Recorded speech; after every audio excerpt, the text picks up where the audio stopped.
On a cold winter night in the small town of Whispering Pines, Hannah sat on the small sofa in her living room, her eyes fixed on an invisible point on the wall. Her hand rested on her rounded belly, where her unborn child seemed to be peacefully resting, a stark contrast to the chaos within her.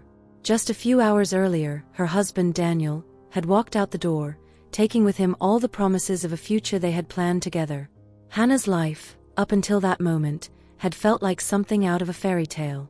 She and Daniel had met in college, where his charisma and the dreams they shared seemed to create the foundation for an unshakable love. Daniel was an ambitious man, determined to build a successful career, and Hannah, with her kind heart, had always stood by him, encouraging every step of his journey. They married a few years later and soon bought a small house in Whispering Pines, where they had planned to build their life together. For Hannah, those early years were filled with happiness, laughter, and shared hopes. But over time, something changed. Daniel began to grow distant, consumed by his own ambitions. When Hannah discovered she was pregnant, she thought this might rekindle their connection, bringing back the joy that seemed to be slipping away. However, the news wasn't met with the enthusiasm she had hoped for. Instead, Daniel accused her of derailing his plans and dreams, making it clear that the pregnancy was a burden he wasn't willing to bear. That fateful night, his words cut like blades. "I can't do this, Hannah. This isn't what I wanted for my life," he said before walking out the door, without so much as a glance back. The sound of the door slamming still echoed in her mind like a final goodbye. He didn't look back. Not a single word of comfort. Just the emptiness and silence that now filled the house that had once been a home. Silent tears rolled down Hannah's cheeks as the weight of loneliness settled deep in her heart. "I'll be fine. We'll be fine," she whispered, as if her child could hear her. She felt a faint movement in her belly, like a silent response, and in that moment, something inside her ignited, a spark of hope, of strength. She knew she had to start over, even if it felt impossible. 2 days later, Hannah made the hardest decision of her life. The house she was leaving behind was far more than just bricks and wood. It was the place where her hopes and dreams had been built, and now, it all seemed to be falling apart. Every room told a story: the couch where she and Daniel used to sit and dream together, the kitchen where he would hug her while she cooked dinner, and even the nursery they had planned for their baby. But those same places now felt cold, filled with painful memories of a happiness that no longer existed. With tears streaming down her face, Hannah packed her belongings. Every item she placed in her bags carried emotional weight: the wedding photo frame, the blanket Daniel had given her during their first winter together. Yet, despite the pain, she knew she had to move forward. With a few suitcases and boxes, she set off into the unknown. Her destination? A small cabin she had inherited from her grandmother, nestled in a remote valley surrounded by mountains and dense forests. The cabin was simple, made of weathered wood, but it radiated a rustic charm that seemed to embrace her the moment she arrived. The isolation offered a kind of peace the city could never provide. As she arrived, she took a deep breath of the fresh mountain air, feeling for the first time in days that she could truly breathe. The vastness of the valley before her seemed to promise a new beginning, a place where she and her child could rewrite their story. Hannah spent her first moments on the cabin's porch, gazing at the horizon, as the gentle mountain breeze seemed to whisper that she had made the right decision. The nights at the cabin were quiet, sometimes eerily so. The wind whistled through the trees, and the windows creaked with the settling of the old wood. On one of those nights, while sitting in the rocking chair near the fireplace, she heard a strange noise coming from outside, a muffled sound, like someone or something stumbling. She grabbed a flashlight and, with her heart pounding, opened the cabin door. The beam of light revealed a man collapsed near the entrance. He was soaked from the rain, with visible injuries on his arms and face. Hannah's instinct was to hesitate. She was alone, pregnant, and this man was a complete stranger. But something in her heart urged her to act. Carefully, she dragged him inside the cabin, placing him near the fireplace to warm him up. The man, whose name was Frank, was unconscious but breathing. Hannah didn't know what had happened to him, but she decided she couldn't leave him out there. In the days that followed, Frank began to recover. When he finally woke up, his eyes slowly adjusted to the soft light streaming through the window. He moved with difficulty, and upon noticing Hannah sitting by his side, he looked confused. His voice came out hoarse, almost a whisper. Where am I? Who are you? Hannah set down the bowl of soup she was holding and leaned slightly toward him, trying to appear as reassuring as possible. You're safe. My name is Hannah. I found you outside the cabin during the storm.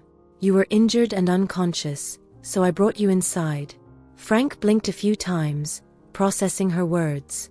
He glanced around, taking in the simple but cozy interior of the cabin, before his eyes stopped on Hannah's rounded belly. His expression shifted from confusion to surprise. You're pregnant? And you live here alone?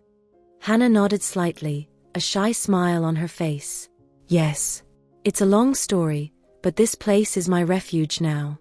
Frank let out a sigh, bringing his hand to his forehead, where he felt a dull ache. I don't know what to say. You could have left me out there. You had no obligation to help me. Maybe not, Hannah replied calmly, but I wouldn't have been able to live with myself if I had ignored someone in need. Besides, no one should face something like that alone. There was a moment of silence between them, heavy with something neither of them could yet identify. Although grateful, Frank seemed to carry an invisible burden, something hidden behind his tired eyes. He avoided sharing details about what had brought him there, only muttering that he needed time to heal. As days passed, Frank began helping Hannah with tasks around the cabin, despite still being somewhat weak. He chopped wood, repaired the creaking windows, and fetched water from a nearby stream. These small contributions, though simple, started filling the empty spaces in Hannah's routine. In turn, she realized she was no longer entirely alone. Day by day, something seemed to shift between them, a quiet partnership emerging, marked by small gestures of help, mutual respect, and an unspoken understanding. One cold evening, as they shared a simple meal by the soft glow of the fireplace, Frank finally broke the silence that hung between them. He stared at his plate, slowly moving the food around with his fork, before lifting his eyes to meet Hannah's. With a deep sigh, he began to speak, his voice heavy with pain and regret. I'm not the person you think I am, Hannah. I didn't end up here by chance. I was running away, trying to escape everything I've lost. He paused, as if gathering the strength to continue. I had a childhood friend, someone I trusted more than anyone. My family owned a small business, something simple but enough to sustain us. When my father fell ill, I had to take on the responsibility alone, and this friend offered to help. He said he'd handle everything while I focused on my father. I trusted him, signed documents without questioning, and after my father passed, I found out he had transferred the business into his name. I lost everything.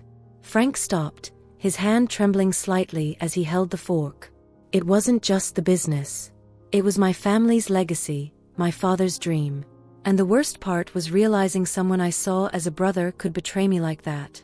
He looked away, his voice dropping lower. Since then, I've been wandering, trying to find some sense, some peace. Hannah listened intently, her heart aching with every word he spoke. She could feel the depth of Frank's pain, a pain that mirrored her own. She decided it was time to share her story too.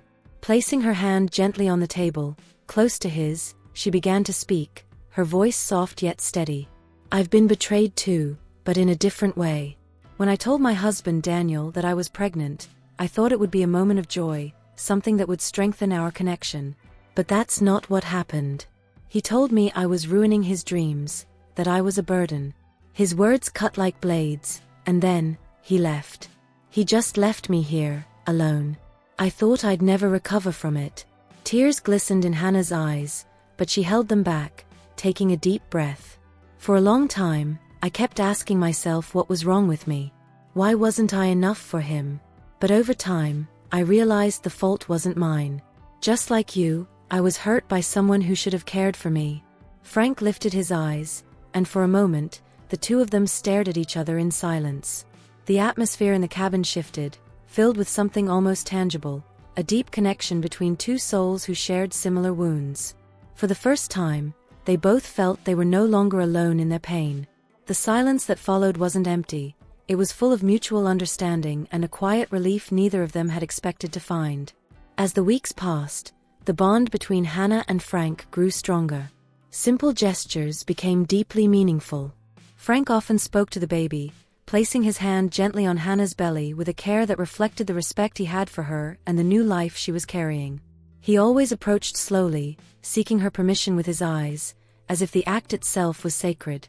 While resting his hand on her belly, he would say things like, "Hey, little one, take good care of your mom. She's amazing, you know." These moments not only warmed Hannah's heart but made her feel something she hadn't experienced in a long time: safety. Frank's kindness and respect became evident in the smallest gestures, like the gentle way he spoke or the tenderness in his touch. With each passing day, Hannah grew more comfortable around him, trusting that he wasn't there just out of gratitude but because he genuinely cared. Eventually, they both realized they were falling in love. However, the fear of being hurt again made them hesitant to admit their feelings. One evening, under the soft glow of the fireplace, Frank finally broke the silence. "Hannah, you've shown me that there's still beauty in the world, even after so much pain."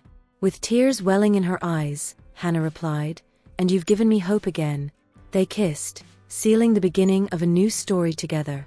Before moving forward, they both decided they needed to confront the unresolved pieces of their pasts, even if it meant reopening old wounds.